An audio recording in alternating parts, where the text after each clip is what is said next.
Hi, my name's Will Oxley. I've got kind of an unusual profession.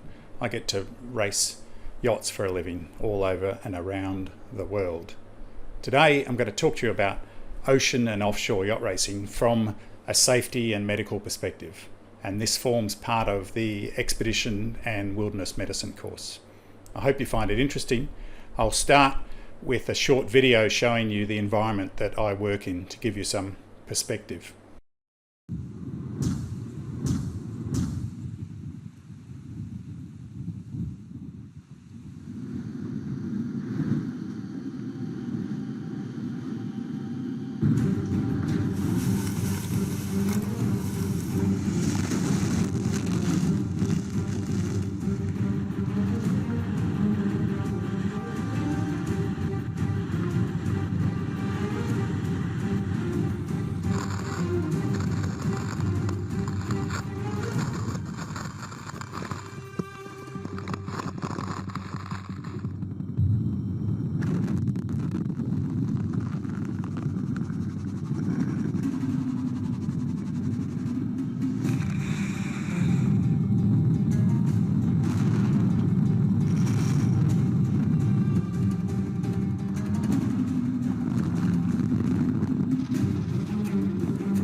That was footage from the 2011-12 Volvo Round the World Yacht Race.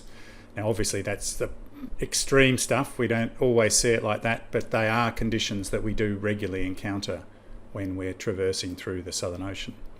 So today I'm going to talk to you a bit more about the environment, then I'm going to talk about the management of the sport briefly, the regulations, some of the risks involved, how we prepare for the events like this. Then I'm going to talk more generally about how we deal with medical situations on board, and then the equipment and the sorts of supplies that we have on board, and then how we go about seeking what's known as radiomedical advice. And I'm then going to end with a little bit of discussion about the responsibility between the vessel's master and the medicos that help us out. As you saw from the video, it's a pretty extreme environment we occasionally sail in, and we also deal with extreme temperatures from the very cold in the Southern Ocean through to the sweltering heat of the tropics. We're in an environment where we've got highly loaded ropes and sails, and there's lots of exposed moving parts. It's a highly dynamic platform at times. We're moving at speeds of up to 70 kilometres an hour, and we've got, as you saw again in the video, constant contact with water, so frequent immersion. It's very cramped communal living. We're hot bunking, we eat freeze-dried food, we run a 24-hour watch system, so the potential for sleep deprivation is very high. And just some examples, some pictures of what it looks like inside. You can see the bunks in this image and the wet weather gear hanging up, and all of our supplies jammed in around us. And then this is a fisheye shot of the main part of the boat. There's very little other than this. And in the right hand side there, just where I'm moving the mouse, you can see the galley. The galley is essentially the kitchen, and here you can see we've essentially got a 2-burner stove. All we can do is boil water, and we put the freeze-dried into an esky, and we mix it up, let it sit for 20 minutes, and then we put it into a dog bowl, and we get to eat our delicious dinner, breakfast, lunch. Now, I said the environment was extreme. It's also very isolated. We travel very close to a point on the Earth's surface, which is known as Point Nemo, and it's actually nearly 2,700 kilometres from any land. And so if we were to have an incident, then there's clearly no air support, and it might take a few weeks for a vessel other than one of the competitors that we're racing against that could actually get to us and help. So really we rely on our fellow competitors to help us in the event of an emergency. Now, racing is managed, yacht racing is managed by World Sailing, and we have a set of offshore special regulations which we have to follow. We can't get away from the fact that the safety of the boat and the crew is the sole and inescapable responsibility of the person in charge. They have to ensure that the boat's fully found. By that I mean that it's seaworthy and strong, and that it's manned by an experienced and appropriately trained crew who are physically fit to face bad weather. Another interesting feature of the rules that we race under is that we agree to reasonably cooperate in the event of an incident in terms of developing a report to learn from it. And this has been responsible for huge strides in improvement in the sport of yacht racing. For example, in the 1998 Sydney to Hobart, where 6 people died, there were a lot of changes made in the rules that resulted in increased safety. And all of these reports are public documents, and they can be found. I've given you a couple of examples of places where you can find these reports. Now, yacht races are classified into one of 6 safety categories. And so the low categories are for just day sailing around the harbour, for instance. The environment I'm talking about are Category 0 and Category 1 races. The big difference with a Category 0 race is that the air or sea temperatures are likely to be less than 5 degrees Celsius, and that we have to be completely self-sufficient for very extended periods of time. And when I showed you Point Nemo, you can see why that's the case.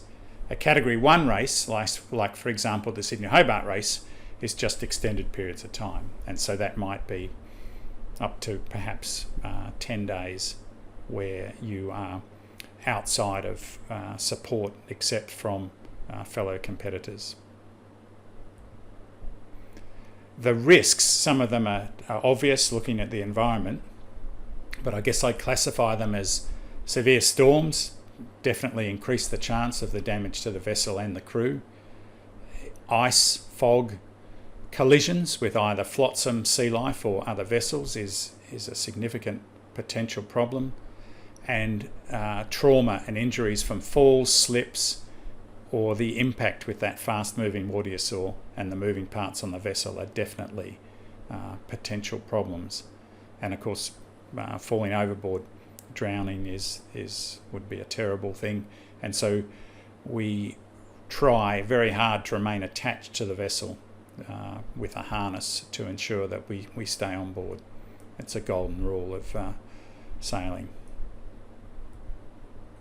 Other risks include as a result of the environment we're in, include the chance of infection, dehydration, sunburn. We get something known as gunnel bum. We try to avoid it, but the gunnel is the place where you sit when you're outside, and you're often sitting in water, And so if you're not careful, you can get very bad sores on your bum, and that can actually be very serious with development of boils. And so this is something that we work hard on looking after. Sleep deprivation and exhaustion can lead to poor decision making and accidents. Seasickness would be familiar to anyone that's been near a boat. My experience is that it's managed very well by experienced sailors. They still get sick, but it doesn't tend to be an issue for the people I sail with. Now, we're in a very isolated and harsh environment, so you would expect that there could be mental health issues. Some of you will probably say that having looked at the video, that we're already clearly mad to spend time in that environment. But with the professional crews I sail with, I don't notice this to be a big incidence of it, but sailing with amateur crews, where we might be, on occasion I've been at sea for 30 or 40 days, I have noticed that it's something that we need to pay particular attention to, where people are out of their familiar environment.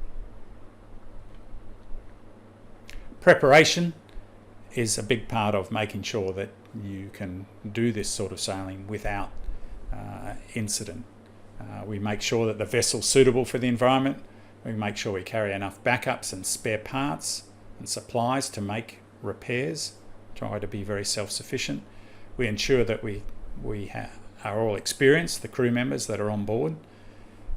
We need to make sure that the fitness of everyone is up to speed, and for the really long races like the round the world races, every crew member has to undergo detailed medical screening, which includes dealing with your teeth and having to get a certificate from a dentist. The other thing that is quite important in ensuring safety is that we have a clear command structure on board these yachts, and so it's very clear who's in charge and whose job it is to do particular things. And compatibility within the team is a big issue that we work hard on when we're selecting teams. We have clearly defined safety equipment, and that's defined depending on what category of racing that we're in, so that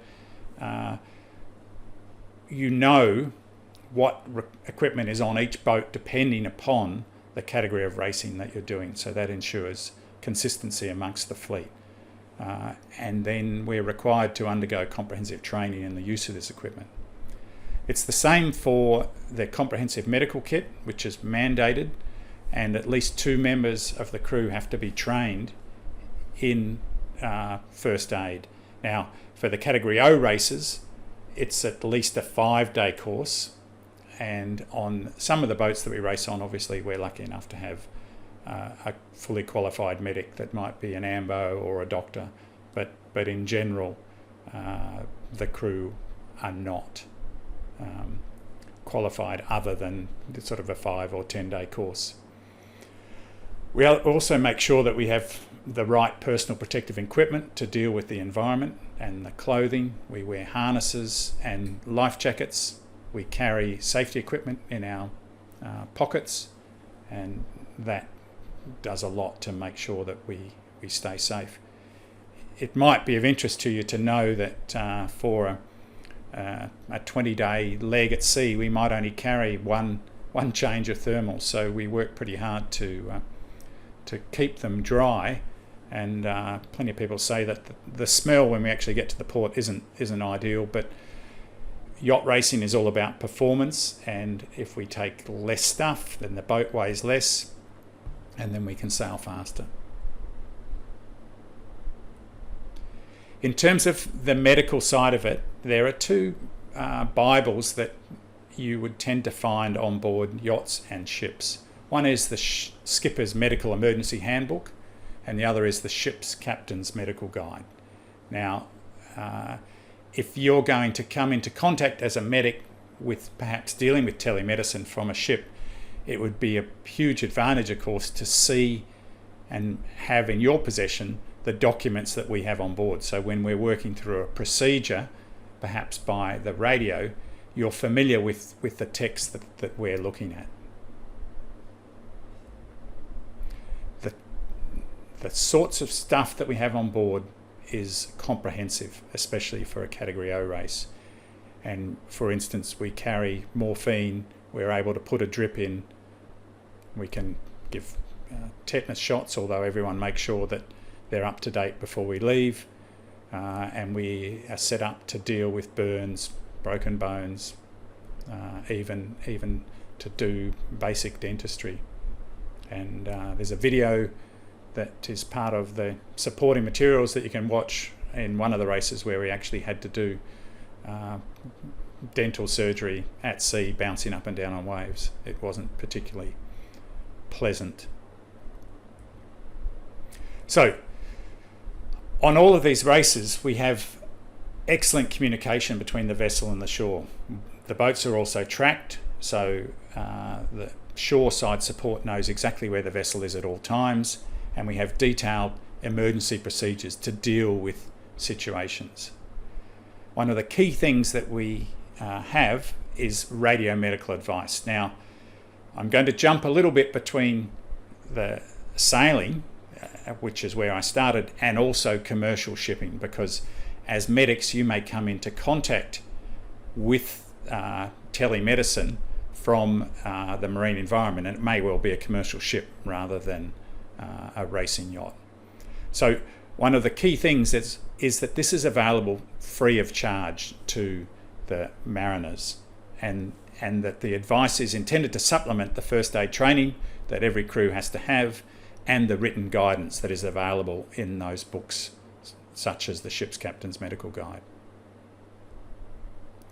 The radio medical advice comes from a number of places depending on where you are in the world.